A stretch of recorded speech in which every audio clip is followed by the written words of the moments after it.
spinning, whirling, twisting upside down.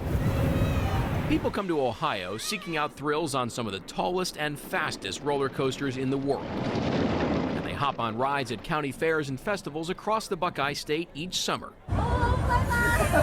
But just 2 months ago, a Florida teen died on an amusement ride. The freefall ride is billed as the tallest of its kind in the world. After the tragedy, a report from outside engineers the state of Florida hired said sensors on the ride had been adjusted manually to double the size of the opening for restraints on 2 seats. Engineers said that resulted in the boy not being properly secured when he slipped out of the seat and fell to his death halfway down the ride's nearly 400-foot plunge. The I-Team wanted to know what's being done to keep you safe on rides here in Ohio.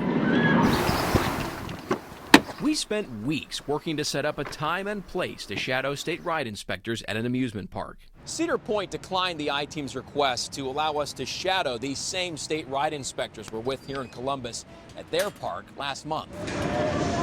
Cedar Point and Kings Island each declined the I-Team's request for on-camera interviews. Instead, both parks, which are owned by the same parent company, Cedar Fair, sent the I-Team separate but nearly identical statements, saying ride inspectors from the Ohio Department of Agriculture plus in-house staff, combined with extensive training for ride operators and park policies, ensure safety is at the forefront of everything they do.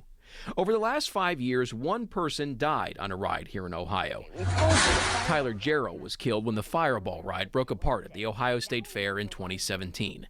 7 other people were hurt in the ride malfunction that was later blamed on excessive corrosion in the steel support beam. The governor signed Tyler's Law in 2019, legislation prompted by Jarrell's death and named in his honor. The law strengthened ride safety and inspection standards here in Ohio. The I-Team obtained records that show in the last 5 years, inspectors with the Ohio Department of Agriculture took 19 accident reports. ODA takes an accident report when someone is admitted to the hospital due to a ride injury. But keep in mind, that's 19 ride injuries that require hospital admissions out of all the people who have ridden rides across Ohio in the last 5 years, from Cedar Point and Kings Island to state and county fairs down to church and community festivals. The I-Team found out all those rides are inspected by the same group. We do somewhere between 3,000 to 4,000 inspections annually. David Myron is the head of amusement ride safety for the Ohio Department of Agriculture. We inspect an 8x10 inflatable, and we inspect the big coasters at the big parks and everything in between. Before any ride anywhere in Ohio can open each season, there's a layer of safety in the form of state oversight. We do water slides as well. ODA inspects every ride in Ohio at least once a year. As a part of our investigation, the I-Team shadowed state ride inspectors who go over every inch of every ride before you and your family are allowed to step on and buckle in. We watched as ODA's lead ride inspector, Ron Dean, carefully examined the rides from Michael Albanese's company for their annual checkup. We do county fairs and we do festivals. The yearly exam happens in 2 parts, while the ride is still, another while the ride is moving.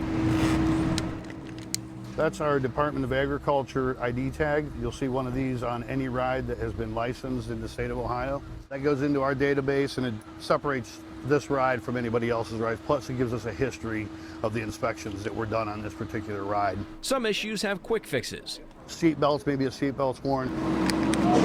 We would probably shut a seat down until that seat belt is replaced. Uncovering bigger problems might shut down the ride until they're repaired. ODA inspectors tell the I-Team their safety standard is the same, whether rides are at Cedar Point or Kings Island, the state or county fair, even a church or community festival. The differences are just the complexity of the ride, but everyone needs to be licensed and inspected. And here in the Buckeye State, ride operators like Albanese are required to do daily pre-opening inspections on their own rides and fix any problems.